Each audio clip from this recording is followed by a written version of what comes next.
Frei Boaventura, amante do perdão, levantou a voz com propriedade nesse jeito de se expressar. Frei Francisco, estou ansioso para ouvir-te sobre o sexo. O homem de Assis, pleno da sua conduta cristã, estava interessado em falar algo sobre o sexo dentro da sua comunidade. Os seus companheiros haveriam de conscientizar sobre todos os assuntos, ainda mais sobre o sexo, e falou com sabedoria. Irmão Boaventura, desejamos a paz de Deus para todos os corações. Permita o Senhor que possamos entender com profundidade todos os problemas inerentes à vida, sabendo conquistar as virtudes no meio dos desastres morais. Meu filho, o sexo em si é um gerador de energias divinas na sua estrutura. É por seu intermédio que a vida física se expressa na Terra, nas ramificações de todos os reinos da natureza. O sexo no homem faz desabrochar a maior força, até então conhecida na forma de instinto. Supera todas as deficiências, somando variadas energias para alcançar seus objetivos. No entanto, ele carece de educação e disciplina para sublimar-se como virtude espiritual. Sei que vamos encontrar muitos irmãos incapazes de superar o instinto sexual. Mesmo já tendo dominado outros instintos grosseiros, esse e o medo da morte são sempre os últimos a serem vencidos. Principalmente o do sexo, por acompanhar a alma, onde ela deve residir. O sexo insaciável, quando desgovernado, não respeita os direitos dos outros, criando problemas cujas desarmonias são destruidoras e, sem a devida disciplina, desinquieta a sociedade, desmancha lares e desfaz amizades, desvia almas e, e, desa- e desagregando comunidades. Todavia, se os irmãos que vierem com a finalidade de dar continuidade aos povos e oportunidades às almas de virem ao mundo alcançar a educação sexual, derem ao sagrado impulso as devidas diretrizes, ele se transformará em força de Deus para a criação da luz. O Evangelho nos diz O Evangelho nos diz dos homens que se fizeram castos.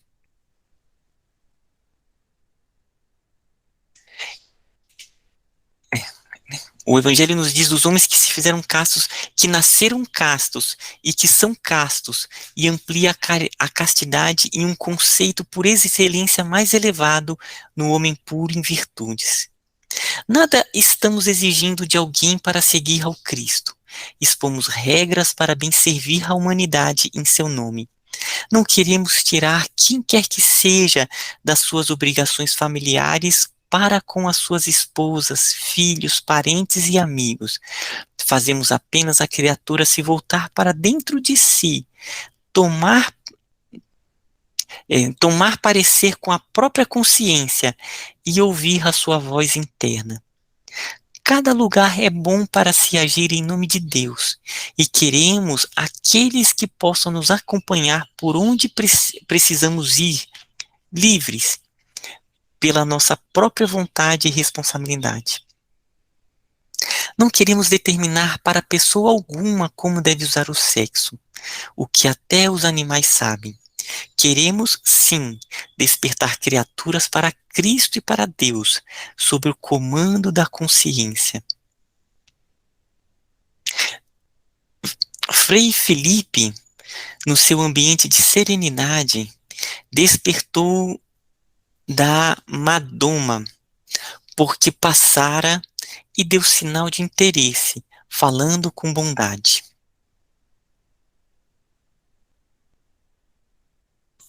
Irmão Francisco, seria bom para todos nós se soubéssemos algo mais sobre o perdão. Francisco, diligente e amigo, asseverou com riqueza de detalhes sobre o assunto que ele tanto amava, estruturando todos os seus pensamentos na força da palavra, fazendo-se ouvir com respeito. Frei Felipe, que Deus, na sua divina sabedoria, possa nos inspirar a todos nesse momento de oração e nessa escola do Evangelho. Falar sobre o perdão muito nos agrada. Ele abre as portas da verdadeira felicidade e faz com que o nosso coração se sinta livre da opressão da consciência. É tão divino que nos dá condições de esquecer as ofensas, favorecendo-nos ambiente para refazer amizades. Quem já entende que deve perdoar, está compreendendo que existe o bem-estar espiritual. Quem já gosta de perdoar é aluno da escola da caridade consigo mesmo. E quem perdoa por amor às criaturas que ofendem, já se libertou das contingências do mundo e alcançou o bem universal, alimentando-se do grande suprimento de Deus. O perdão retira todo o mal dos canais, onde ele poderia proliferar. Ele é a própria paz. E socorro para os desesperados, pois transmuta o ambiente pernicioso do ódio em atmosfera aonde pode gerar o amor. Somos humanos e desejosos da perfeição espiritual, e em muitas circunstâncias nos ofendemos com ataques inesperados de irmãos que ignoram os nossos trabalhos. O Evangelho, porém, nos apropria com o recurso do perdão, e logo limpamos a mente e o coração das mazelas que o ódio e a vingança começam a estabelecer. Devemos dar as mãos e cantar dia e noite o cântico do perdão, que ele nos fará passar de homens cativos a seres livres. Perdoa e serás compensado. Perdoa e serás atendido nos desejos sublimados. Perdoa, serás forte na batalha contra o mal. Perdoa e serás iluminado pela graça e misericórdia do Senhor. Frei Cândava, dotado de alta inspiração, dignou-se a perguntar, assim falando: Pai Francisco, desejaria ouvir alguma coisa no que tange a felicidade. Francisco de Assis, meditativo, respondeu com emoção: Felicidade, meu caro companheiro, por enquanto na terra somente temos notícia da sua beleza e do seu estado permanente de bem-estar. Depende do esforço de cada um no pleno exercício do aprimoramento. Ele é e nunca foi doada. É conquistada pela alma que sobe o calvário da vida. A felicidade não é comprada nem vendida, é acumulada de passo a passo, pelas linhas de oportunidade que a vida nos oferece em todos os momentos. A felicidade é, pois, o conjunto de virtudes acumuladas no coração. Todos somos candidatos à tranquilidade imperturbável, mas para tanto, temos de lutar e vencer a mais dura das batalhas, a guerra com nós mesmos, que carece de vigilância permanente para eliminar os inimigos que muito conhecemos. O ódio, a inveja e os ciúmes, a discórdia, a maledicência, a vingança, o orgulho, o egoísmo, etc.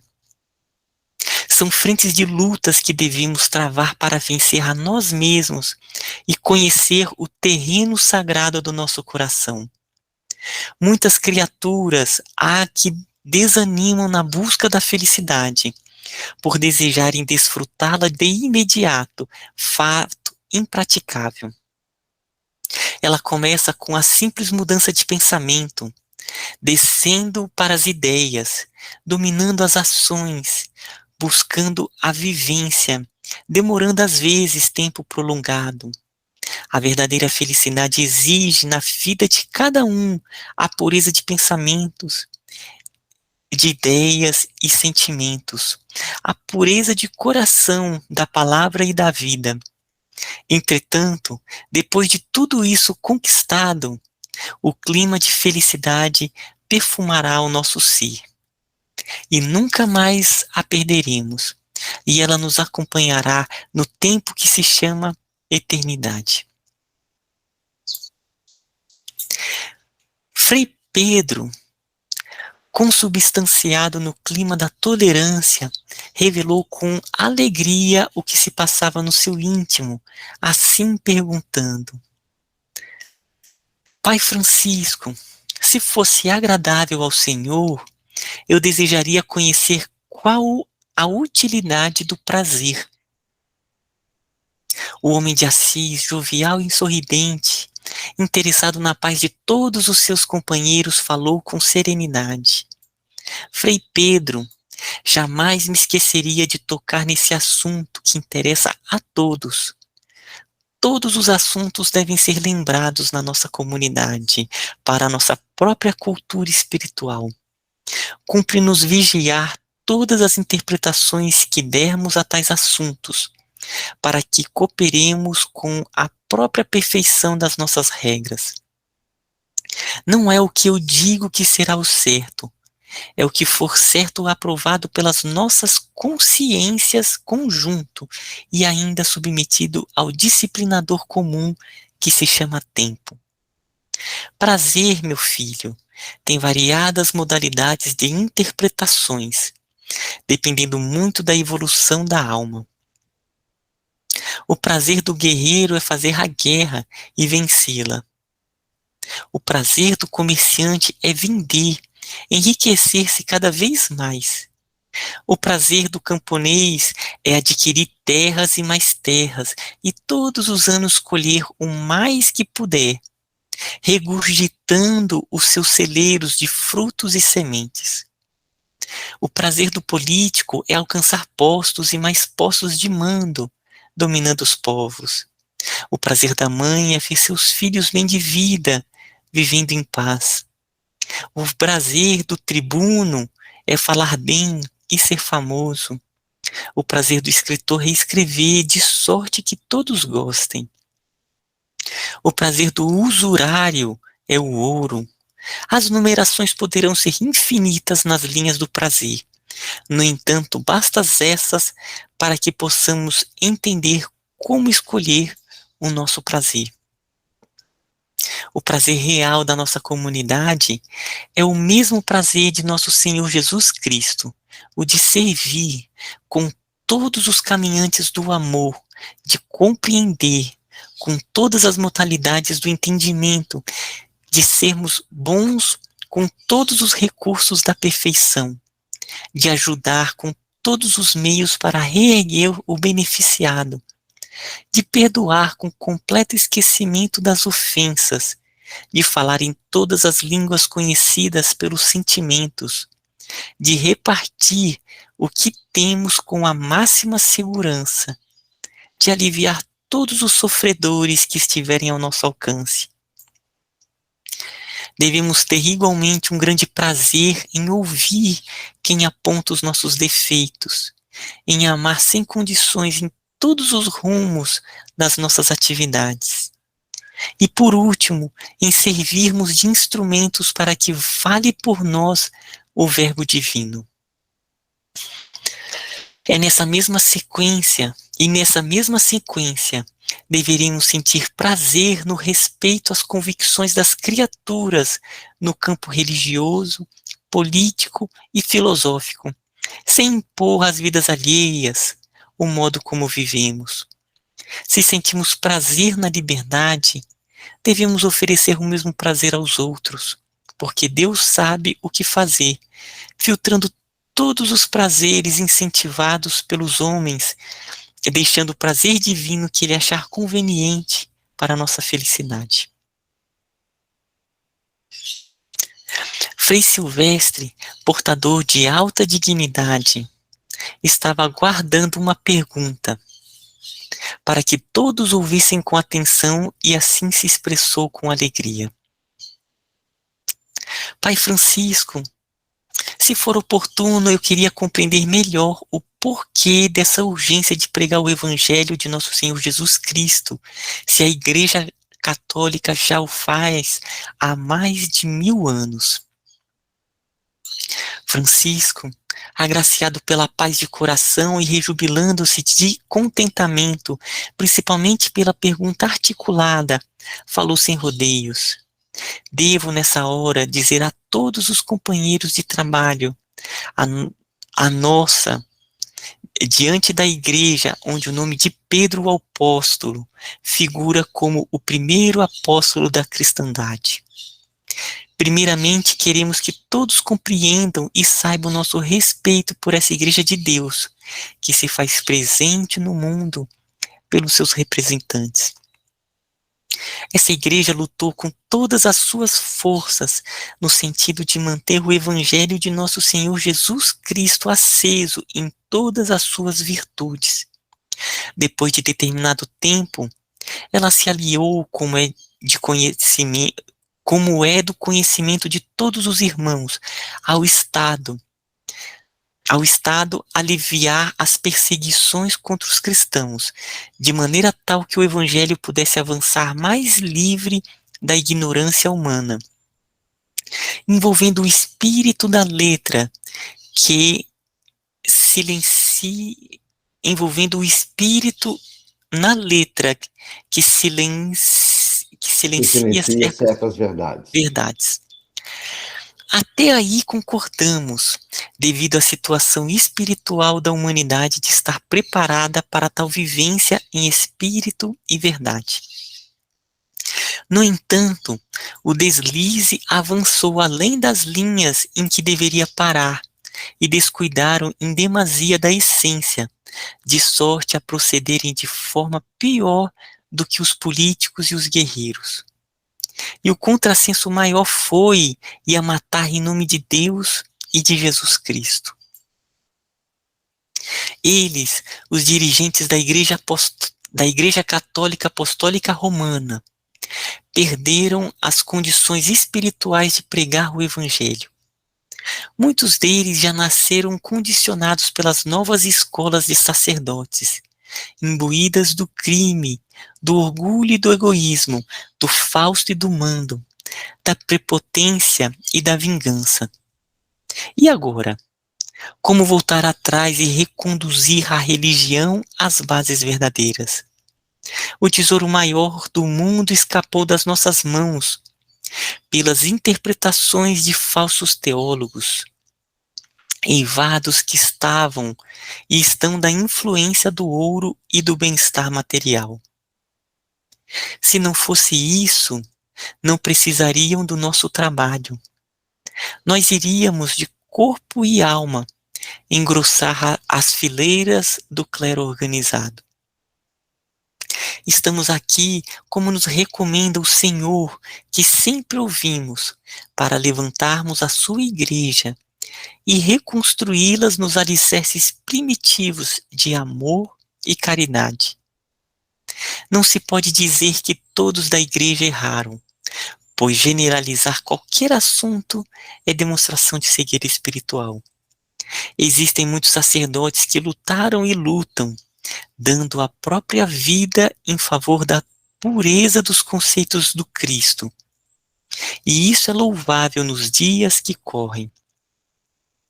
Mas os dirigentes, na maior parte, estão influenciados pela dissonância doutrinária.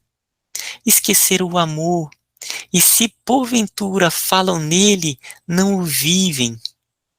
Esqueceram a caridade, e se por vezes falam nela, se esquecem das obras. Esqueceram o perdão, e se lembram dele algumas vezes, nunca perdoam. Falam muito de paz, entretanto, não dão um passo em favor dela. Somos ovelhas no meio de lobos, pelas ideias que estamos cultivando. Qualquer hora seremos atacados, porque a nossa prática vai prejudicar a vida deles, incompatível com a vida de Jesus Cristo. A urgência que temos de pregar o Evangelho é nesse sentido, relembrar o Evangelho primitivo, de que, graças a Deus, não mudou a letra, mas o sentido, com o qual poderemos, com a graça de Deus, recompor, usando mais a própria prática, para depois falar daquilo que foi vivido. Reiteramos aqui o nosso agradecimento a essa igreja que, caindo por ter conduzido o nome de Jesus na viagem dos séculos, e onde o reencontramos na vida de alguns corações que amam. Agradecemos ainda pela aquiescência de sua santidade em abrir os caminhos e aceitar as regras propostas por nós, junto à sua compreensão. Não devemos esperar nessa jornada algo de bom para o nosso próprio proveito, porque a humanidade já está habituada aos maus costumes e o nosso trabalho é de sacrifício, de disciplina e de amor, na sua mais alta pureza, concernentes aos bons sentimentos. Não devemos julgar qualquer pessoa, nem as intimações que já se fizeram presentes no mundo, mas temos um dever pela voz que nos chama a trabalhar. E se acreditamos nela, vamos sem esperar, vamos servir.